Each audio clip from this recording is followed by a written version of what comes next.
Ram Ram to all my listeners and subscribers. Ram से बड़ा राम का नाम। एक बार राम दरबार में हनुमान जी महाराज राम जी की सेवा में इतने तन्मय हो गए कि गुरु वशिष्ठ के आने का उनको ध्यान ही नहीं रहा। सबने उठकर उनका अभिवादन किया, पर हनुमान जी नहीं कर पाए।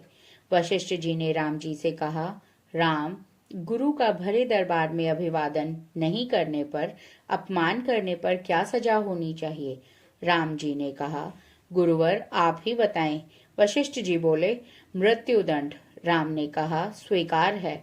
तब राम जी बोले, गुरुदेव आप बताएं कि यह अपराध किया किसने है? बता दूंगा, पर राम वो तुम्हारा इतना प्रिय है कि तुम अपने आप को सजा दे दोगे, पर उसको नहीं दे पाओगे। राम जी ने कहा, गुरुदेव राम के लिए सब समान हैं। मैंने सीता जैसी पत्नी का सहर्ष त्याग धर्म के लिए कर दिया, तो भी आप संशय कर रहे हैं। नहीं राम, मुझे तुम्हारे पर संशय नहीं है, पर मुझे दंड के परिपूर्ण होने पर संशय है। यदि तुम यह विश्वास दिलाते हो कि तुम स्वयं उसे मृत्युदंड अपने अमोघ बाण से दोगे, तो ही मैं अपराधी का नाम और अपराध बताऊंगा। राम जी ने पुनः कहा कि मैं ऐसा ही करूंगा। तब वशिष्ठ जी ने बताया, यह अपराध स्वयं हनुमान जी ने किया है। हनुमान जी ने सहर्ष स्वीकार कर लिया। तब दरबार में राम जी ने घोषणा की कि कल सायंकाल सरयू नदी के तट पर हनुमान जी को मैं स्वयं अपने अमोघ बाण से मृत्यु दंड दूंगा। हनुमान जी के घर जाने पर उनको उदासी की अवस्था में देख मां अंजनी ने पूछा, मेरा लाल महावीर, अतुलित बल का स्वामी, ज्ञान का भंडार आज इस अवस्था में? माता ने बार बार पूछा, पर हनुमान जी चुप रहे। फिर माता ने अपनी शपथ का वास्ता देकर पूछा, तो हनुमान जी ने बताया कि यह प्रकरण हुआ है।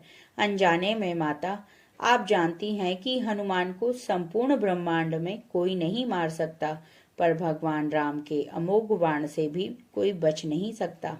तब माता ने कहा, हनुमान, मैंने भगवान शंकर से राम मंत्र नाम प्राप्त किया था, और तुम्हें भी जन्म के साथ यह नाम घुट्टी में पिलाया है, जिसके प्रताप से तुमने बचपन में ही सूर्य को फल समझ मुख में ले लिया।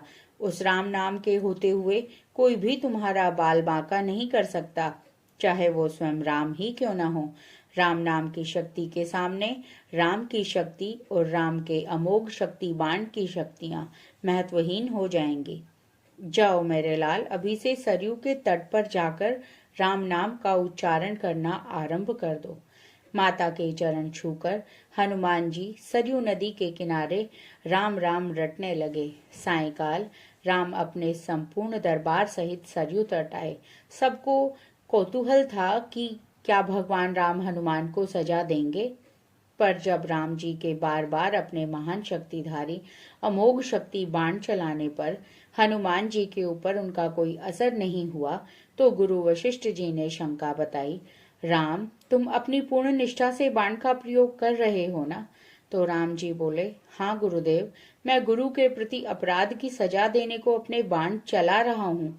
उसमें किसी भी प्रकार की कोई चतुराई करके मैं स्वयं कैसे वही अपराध कर सकता हूँ? तो तुम्हारे बाण अपना कार्य क्यों नहीं कर रहे? वशिष्ठ जी बोले। तब राम ने कहा, गुरुदेव, हनुमान राम राम की अखंड रट लगाए हुए है। मेरी शक्तियों का अस्तित्व राम नाम के प्रताप के समक्ष महत्वहीन हो रहा है। इसमें मेरा कोई भी प्रयास सफल नहीं हो रहा। आप ही बताएं गुरुदेव, मैं क्या करूं? तब गुरु वशिष्ठ ने कहा, हे राम, मैं आज से तुम्हारा साथ और दरबार त्याग कर अपने आश्रम जाकर राम नाम जप करने के लिए प्रस्तुत हूँ। जाते जाते गुरु वशिष्ठ जी ने घोषणा की, हे राम, मैं जानकर मानकर घोषणा कर रहा हूँ कि स्वयं राम से राम का नाम बड़ा है, महा अमोघ शक्ति का सागर है। जो कोई जपेगा, लिखेगा, मनन करेगा, उसकी लोक कामना पूर्ति होते हुए भी वो मोक्ष का भागी होगा। तभी से राम से बड़ा राम का नाम माना जाता है। वो पत्थर भी तिर जाते जिन पर लिखा होता है राम नाम। जय सियापति राम। आशा करती हूँ कहानी आप सबको पसंद आएगी। If you like it then